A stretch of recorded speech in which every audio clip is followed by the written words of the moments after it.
আমরা অনেক আলেম ওলামার মুখে শুনে এসেছি শিরক করা যাবে না, শিরক করা যাবে না, শিরক হচ্ছে মহাপাপ, শিরক হচ্ছে সবচেয়ে বড় পাপ। কিন্তু শিরক কাকে বলে ওটাই আমরা জানি না। যদি আমরা ওটাই না জানি তাহলে সমস্যা রয়েছে।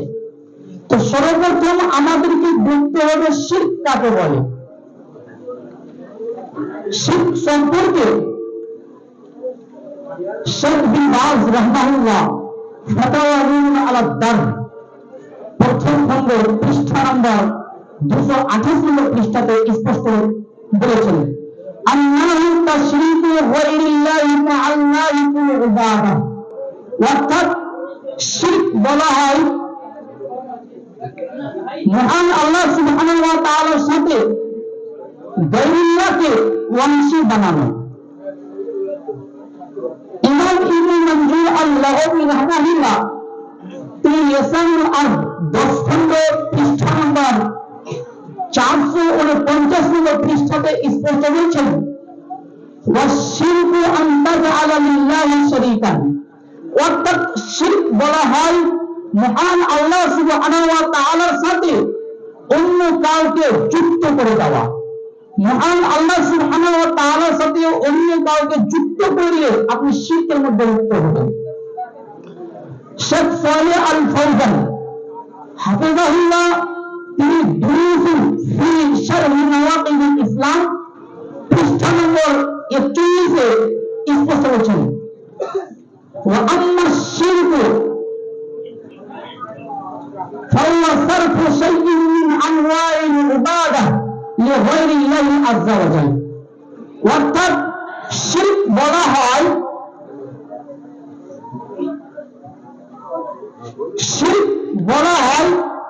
ইবাদতের প্রকারের মধ্যে থেকে কোন ইবাদত মহান আল্লাহ সুবহানাহু ওয়া তাআলাকে ছাড়া অন্য কাউকে উদ্দেশ্য করার নামই হচ্ছে শিরক।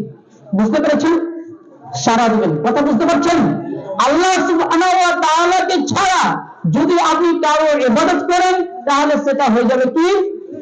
শিরক। এই হচ্ছে শিরকের সংক্ষিপ্ত তারিফ। ইবাদতের মধ্যে শিরক করা যাবে না।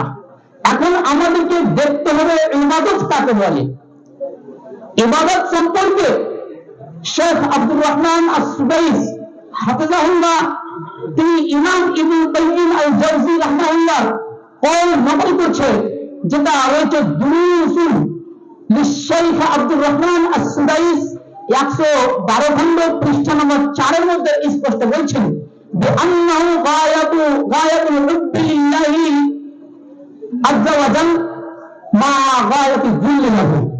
অর্থাৎ ইবাদত বলা হয় আল্লাহ সুবহানাহু ওয়া তাআলা ভালোবাসেন এর কথা কাজ কর্মকে ইবাদত বলা হয়। বুঝতে পেরেছেন? এছাড়া ইবাদতের অনেক তারিফ রয়েছে, এটা আমি সংক্ষিপ্ত বললাম।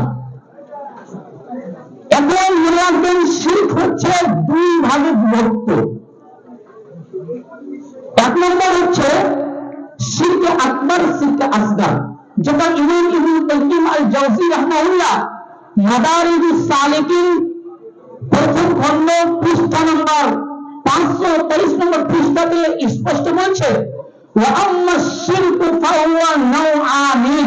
অর্থাৎ শিরকের দুটি ভাগ রয়েছে, শিরকের দুটি প্রকার রয়েছে। নাম্বার 1 শিরকে আকবার অর্থাৎ বড় শিরক, নাম্বার 2 শিরকে আসগার অর্থাৎ ছোট শিরক। বড় শিরকটাকে বলেন ইমাম ইবনে কাইয়িম আল-জাওজি রাহমাহুল্লাহ পরেই বলেছেন, আল আকবার অর্থাৎ বড় শিরক হচ্ছে ওয়া হুয়া আন ইয়াত্তাখিযা মিন দুনিল্লাহি নিদ্দান। অর্থাৎ আল্লাহ সুবহানাহু ওয়া তাআলাকে ছাড়া অন্য কাউকে ডাকছেন, এটা হচ্ছে শিরকে আকবার। কেমন? ইউহিব্বুহু কামা ইউহিব্বুল্লাহ, যেমন আল্লাহ সুবহানাহু ওয়া তাআলার মতই অন্য কাউকে ভালোবাসা। দলিল সূরা বাকারা সূরা নম্বর 2 আয়াত নম্বর 165 নম্বর আয়াতে আল্লাহ তাআলা বলেছেন, ওয়া মিনান নাসি মান ইয়াত্তাখিযু মিন দুনিল্লাহি আনদাদান ইউহিব্বুনাহুম কাহুব্বিল্লাহ। পৃথিবীর বুকে এক শ্রেণীর মানুষ রয়েছে যারা আল্লাহ সুবহানাহু ওয়া তাআলার মতই অন্য কাউকে ভালোবাসবে। মানে আল্লাহ সুবহানাহু ভালোবাসতে পারেন না। যদি আল্লাহ সুবহানাহু ওয়া তাআলার মতো যদি আপনি অন্য কাউকে ভালোবাসেন তাহলে সেটা কি হবে? শিরক হবে। আর এটা কোন শিরক হবে? শিরকে আকবার তথা বড় শিরক। এখন যদি কেউ শিরকে আকবার করে তাহলে সেই ব্যক্তি ইসলাম থেকে বের হয়ে যাবে। দলিল উসুলুল ঈমান পৃষ্ঠা নম্বর 65 মধ্যে স্পষ্ট হচ্ছে আন্না শিরকা মুখরিজুন লিসাইবিহি মিন মিল্লাতিল ইসলাম। যেই ব্যক্তি শিরকে আকবার করবে ওই ব্যক্তি দ্বীন ইসলাম থেকে বের হয়ে যাবে। ওই ব্যক্তি কোন দলে যাবে? মুশরিকদের দলভুক্ত হয়ে যাবে, কাফেরের দলভুক্ত হয়ে যাবে। শিরকের আরেকটি প্রকার রয়েছে, সেটা কি বললেন? শিরকে আসগার তথা ছোট শিরক। এখন ছোট শিরক কাকে বলে, শিরকে আসগার কাকে বলে, এটা আমাদেরকে দেখতে হবে। তো ইমাম ইবনে কাইয়্যিম আল-জাওযী রাহমাহুল্লাহ মাদারিজুস সালিকিন প্রথম খণ্ডের পৃষ্ঠা নম্বর 530 নম্বর পৃষ্ঠাতে স্পষ্ট বলেছেন ওয়া আম্মা শিরকুল আসগার, আর শিরকে আসগার বলা হয় ফাতা ইয়াসিরির রিয়া, অর্থাৎ মানুষকে দেখানোর জন্য কোনো আমল করা। মানুষকে দেখানোর জন্য আপনি কোনো আমল করবেন, এটা হচ্ছে শিরকে আকবার। দলিল সহিহ বুখারী হাদিস নম্বর 6499 নম্বর হাদিস। আল্লাহর নবী সাল্লাল্লাহু আলাইহি ওয়াসাল্লাম স্পষ্ট বলেছেন মান সাম্মা আল্লাহু বিহি, যেই ব্যক্তি এমন কোন আমল করলো যে আমল করার কারণে মানুষ তার নাম করবে, মানুষের কানে ওই আমলটা পৌঁছাবে আর আপনার নাম করবে, নাম কামানোর জন্য যদি কোনো আমল করেন তাহলে এটা কি হবে? শিরকে আসগার। যদি আপনি মানুষকে দেখানোর জন্য কোনো আমল করবেন তাহলে এটা কি হবে? শিরকে আসগার। বুঝতে পেরেছেন? তাহলে এই হাদিস থেকে বোঝা গেল যে মানুষকে দেখানোর জন্য কোনো আমল করা যাবে না। যদি মানুষকে দেখানোর জন্য কোনো আমল করেন তাহলে সেটা শিরক হয়ে যাবে। উদাহরণস্বরূপ, যে আপনি কোনো কাজ করছেন, এখন মানুষকে যদি আপনার দেখানোর উদ্দেশ্য হয় তাহলে এটা শিরক হয়ে যাবে। এই বিষয়টা পরে আলোচনা করছি। তবে আমি ইমাম ইবনে কাইয়্যিম আল-জাওযী রাহমাহুল্লাহর কথাটা আগে শেষ করে দিই, তারপর এই বিষয়টা যাচ্ছে হাদিস দিয়ে প্রমাণ করব ইনশাআল্লাহ। তো ইমাম ইবনে কাইয়্যিম আল-জাওযী রাহমাহুল্লাহ তার পরে বলেছেন ওয়া তাসান্নু'ল খালকি, সৃষ্টির জন্য কোনো আমল করা, মানুষের জন্য কোনো আমল করা, আরো বিভিন্ন রকম সৃষ্টি রয়েছে তাদের জন্য কোনো আমল করা, এটা কি? শিরকে আসগার।